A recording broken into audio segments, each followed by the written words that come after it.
اس لیے کہ وہ پوری امت کو ہلا دینے والا حادثہ ہے۔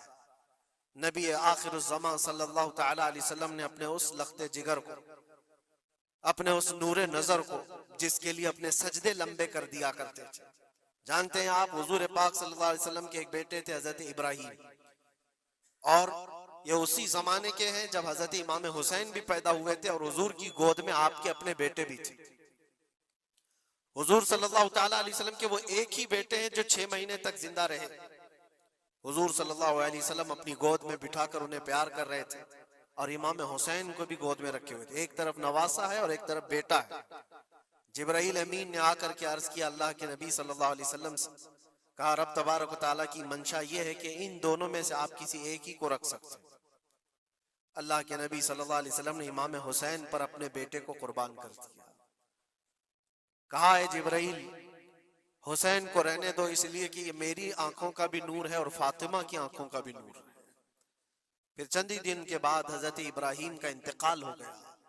آپ اندازہ کریں جس حسین اعظم کے لیے رسول پاک صلی اللہ علیہ وسلم نے اپنے بیٹے کو قربان کیا، اور مدینے کی گلیوں میں جس کو اپنے کندھوں پر اٹھا کر سوار کرتے تھے، امام حسین حضور کے صلی اللہ تعالیٰ علیہ وسلم کے کندھوں پر سواری کیا کرتے تھے۔ دوش نبوت جن کی سواری ہو، اندازہ کر سکتا ہے کوئی؟ اس حسین اعظم کے چرچے مدینہ طیبہ میں بچپن میں ہی عام تھے۔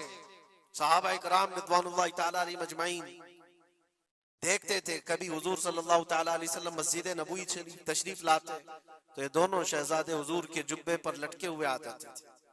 کبھی حضور ممبر پر کھڑے ہیں تو ایک شہزادہ حضور کے ایک قدم کو پکڑا ہے، دوسرا دوسرے قدم کو پکڑا ہوا ہے۔ یہ تو ان کی پرورش تھی جو بچپنے کی تھی۔ صحابہ ان کی اس بچپنے پر رشک کیا کرتے تھے، اور صحابہ اکرام رضوان اللہ تعالیٰ علیہ مجمعین ادب حد درجے کا کرتے تھے۔ آپ کو میں بتاؤں، ادب تو ایسا تھا اہل بیت اطہار کا۔ امام حسین کی عمر چھوٹی سی تھی، امام حسین، اور ایک زمانہ ایسا تھا جب حضور پاک صلی اللہ علیہ وسلم کے وصال کے بعد حضرت ابو بکر کا زمانہ آیا، 2.5 سال آپ نے خلافت کی۔ پھر اس کے بعد حضرت عمر کا دور خلافت شروع ہوا، اور حضرت عمر کے دور خلافت کو کون نہیں جانتا؟ ایسے روب و دبدبے والا خلیفہ کہ لوگ ان کی ہیبت سے کانپتے تھے، قیصر و کسریٰ کانپ رہے ہوتے تھے، بڑی بڑی فوجیں تھراتی تھی اس نام سے، حضرت عمر کے نام سے۔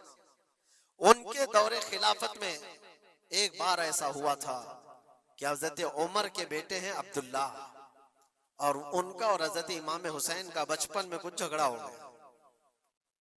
چھوٹی عمر تھی، امام حسین کی بھی عمر چھوٹی تھی، عبداللہ کی عمر بھی چھوٹی تھی۔ دونوں تکرار کرتے رہے، کچھ نہ کچھ بات چیت ہوئی ہوگی، تو حضرت حسین نے حضرت عبداللہ کو غصے میں یوں کہا، تو کیا مجھ سے بحث کرتا ہے؟ تیرا باپ تو میرے نانا کا غلام تھا،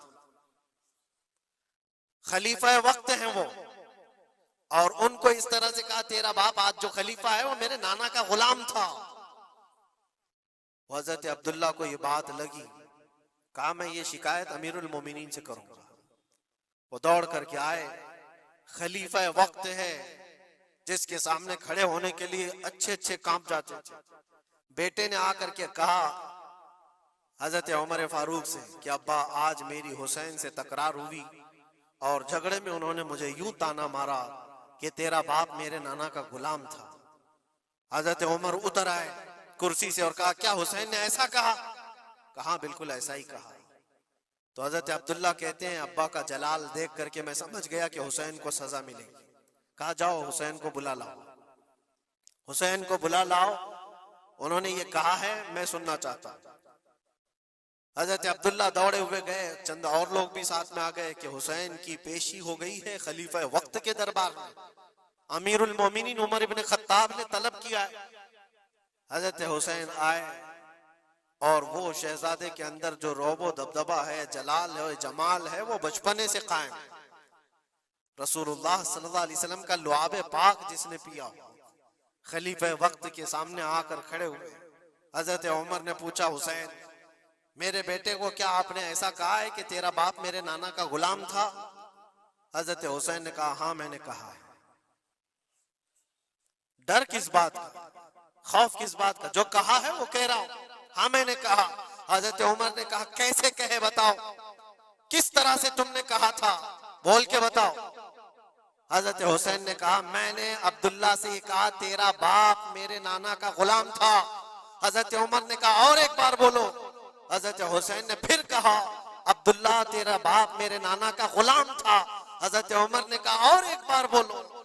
3 بار بولنے کے بعد ان کے دونوں بازو پکڑ کر کے گھٹنے زمین پر ٹیک دیا. حضرت امیر المومنین کہتے ہیں میری بخشش کے لیے تمہارے جملے ہی کافی ہو گئے. آپ نے جو مجھے سند دی ہے اے حسین, بس یہ جملہ کل قیامت کے دن بھی کہہ دینا, جب میرا حساب ہو رہا ہو تو اتنا کہہ دینا عبداللہ کا باپ عمر میرے نانا کا غلام تھا. اس لیے کہ رسول کریم صلی اللہ علیہ وسلم نے فرمایا ہے الحسن والحسین سیدہ شباب اہل الجنہ, حسن اور حسین جنتی جوانوں کے سردار ہیں. یہ جسے اجازت دے دیں وہ جنت میں چلا جائے گا, جسے یہ کہہ دیں وہ کہ یہ میرے نانا کا غلام ہے. مجھے بتاؤ میرے عزیزو, اس حسین اعظم کی بات میں کر رہا ہوں, وقت کا باروب خلیفہ امیر المومنین عمر ابن خطاب, جن کے سامنے گھٹنے ٹیک کر کے بیٹھے اور کہے یہ جملہ دوبارہ کہو, ان کا مقام کیا ہو سکتا ہے؟ حد درجے کا ادب صحابہ اکرام کے اندر تھا. اور ایک مرتبہ ایسا بھی ہوا تھا, حضرت عمر ممبر پر کھڑے تھے, حضرت امام حسین اپنے گھر سے دوڑتے ہوئے آئے. یہ وہ منظر تھا جب انہوں نے اپنے نانا کو ممبر پر خطبہ دیتے ہوئے سنا ہے. زمانہ انہوں نے آنکھیں کھولی ہیں حضور کی گود میں, بچپنا پایا ہے رسول اللہ کے گھر میں, اور دیکھا ہے سب سے پہلے خطبہ دیتے ہوئے تو اپنے نانا کو دیکھا تھا. لیکن جب رسول کریم صلی اللہ علیہ وسلم کی وفات ہو گئی تو پورا اندھیرا سا چھایا ہوا تھا. حضرت امام حسین ان کے متعلق ہے کہ ایک بار حضرت عمر ممبر پر کھڑے تھے, وہ دوڑتے ہوئے آئے مسجد میں. حضرت حسین کو ایسا لگا کہ رسول اللہ خطبہ دے رہے ہیں. وہ یادیں کہاں سے جاتی جو رسول اللہ کو خطبہ دیتے ہوئے دیکھا تھا. دوڑتے ہوئے آئے, دیکھا عمر فاروق خطبہ دے رہے ہیں, تو چیخ کر کے کہا کہ آپ میرے نانا کے ممبر سے اتر جاؤ, یہ میرے باپ کا ممبر ہے, اپنے باپ کے ممبر پر جاؤ, تمہارے باپ کے ممبر پر جاؤ. حضرت عمر اتر گئے, یہ نہیں کہ خطبہ قائم رکھا, فوراً اتر آئے اور شہزادے کو پکڑ کر کے رونے لگ گئے. سچ کہا ہے حسین, یہ ممبر تو تمہارے گھر کا ہی ہے, یہ ممبر تمہارے باپ کا ہے, تمہارے نانا کا ہے, اور انہوں نے یہ عزت بخشی ہے ہمیں کہ ہم اس ممبر پر کھڑے ہوتے ہیں. اگر آپ اجازت دیں تو میں خطبہ دوں, ورنہ میں یہیں بیٹھا رہوں. یہ مقام تھا امام حسین کا, بچپنے کی بات کر رہا ہوں. پھر انہوں نے کہا آپ خطبہ دیں. حضرت عمر خطبہ دینے لگے. عزیزان گرامی, رسول کریم صلی اللہ تعالی علیہ وسلم کے اس عظیم خانوادے کی بات کر رہا ہوں. دنیا نے امام حسین کی داستانیں کربلا کی بہت سنائی, اور ہم بھی سناتے رہے اور سنتے بھی رہے. وہ تو آخری وقت کی قربانیاں ہیں. جب آپ کی زندگی پاک تمام ہونے کو آئی اس وقت تو کربلا میں پہنچے, لیکن آپ کی ابتدائی زندگی اور آپ کی جوانی, یہ سب معاملات ہر نوجوان کے سامنے ہونا چاہیے. اگر نوجوان آج ہمارا یہ کہتا ہے کہ میرا آئیڈیل حسین ہے, تو اس کو حسین کی زندگی پڑھنا چاہیے.